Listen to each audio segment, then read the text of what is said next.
ស្វាមីតើស្រីយល់ទេមីស្ងួនចង់ពីប្រពន្ធនឹមនួនមានន័យយ៉ាងណាឬមួយជាសិទ្ធស្វាមីបានដោយបោះត្រាសង្គមគ្រួសារ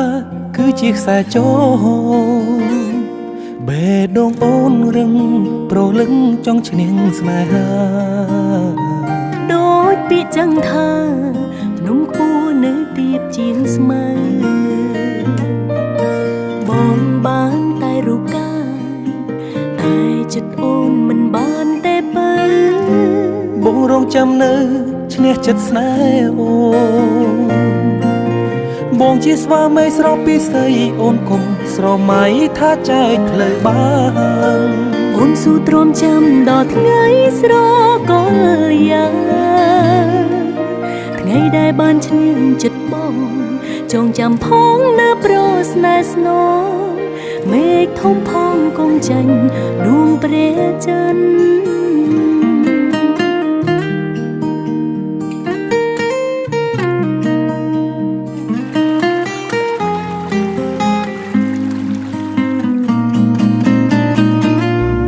ថាស្វាមីតើស្រីយល់ទេមីស្ងួនចង់ពីប្រពន្ធ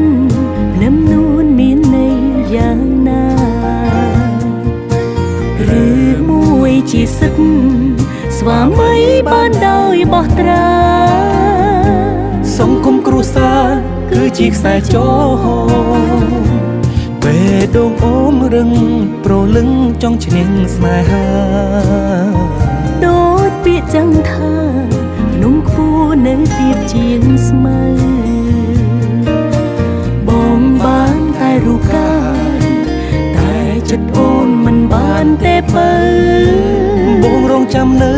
ឈ្នះចិត្តស្នេហ៍អូ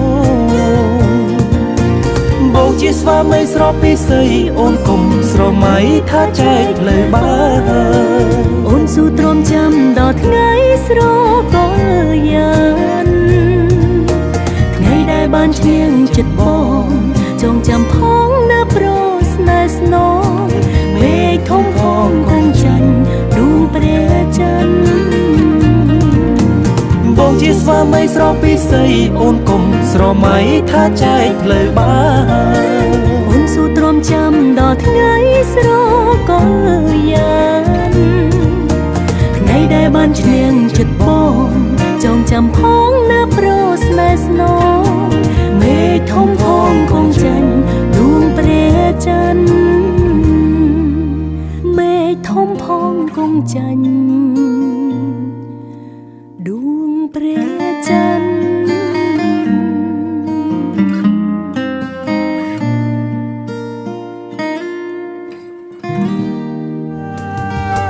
បើស្នេហ៍ហើយមិនប្រែជាប្រ